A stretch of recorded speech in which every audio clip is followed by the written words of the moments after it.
భారతీయ సినీ సంగీత ప్రపంచంలో తనకంటూ ఒక సువర్ణాధ్యాయాన్ని లిఖించుకున్న ప్రముఖ గాయని, దక్షిణ భారత గాన కోకిలగా ప్రఖ్యాతిగాంచిన ఎస్ జానకి, సిస్ట్లా శ్రీరామమూర్తి జానకి ఇక లేరు. గత కొంతకాలంగా వయోభారంతో బాధపడుతున్న ఆమె శనివారం జూలై 11న కర్ణాటకలోని మైసూరులో గుండెపోటుతో తుది శ్వాస విడిచారు. ఆమె వయసు 88 సంవత్సరాలు. 6 దశాబ్దాలపాటు తన గాన మాధుర్యంతో కోట్లాది మంది సంగీత ప్రియులను మంత్రముగ్ధులను చేసిన జానకమ్మ మరణంతో భారతీయ సినీ సంగీత ప్రపంచంలో ఒక శకం ముగిసినట్లయింది.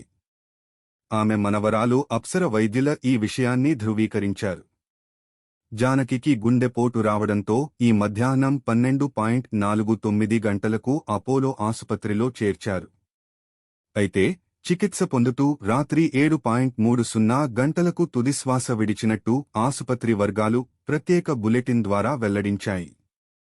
ఆంధ్రప్రదేశ్లోని గుంటూరు జిల్లా రేపల్లె తాలూకా పల్లపట్ల గ్రామంలో ఏప్రిల్ 1938 23న సిస్ట్లా శ్రీరామమూర్తి, సత్యవతి దంపతులకు జానకి జన్మించారు.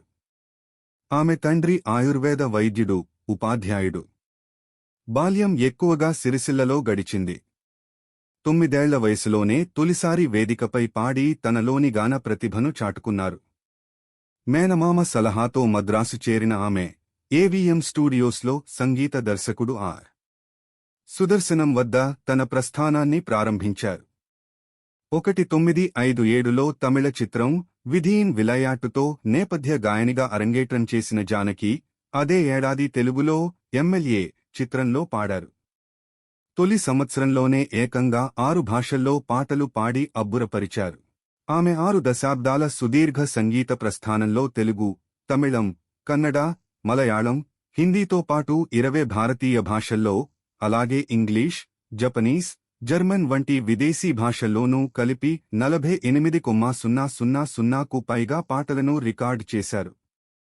తన మాతృభాష తెలుగు అయినప్పటికీ ఆమె అత్యధికంగా కన్నడంలో, ఆ తర్వాత మలయాళంలో పాటలు పాడారు. భావాన్ని బట్టి స్వరాన్ని మార్చడంలో ఆమెకు ఆమె సాటి.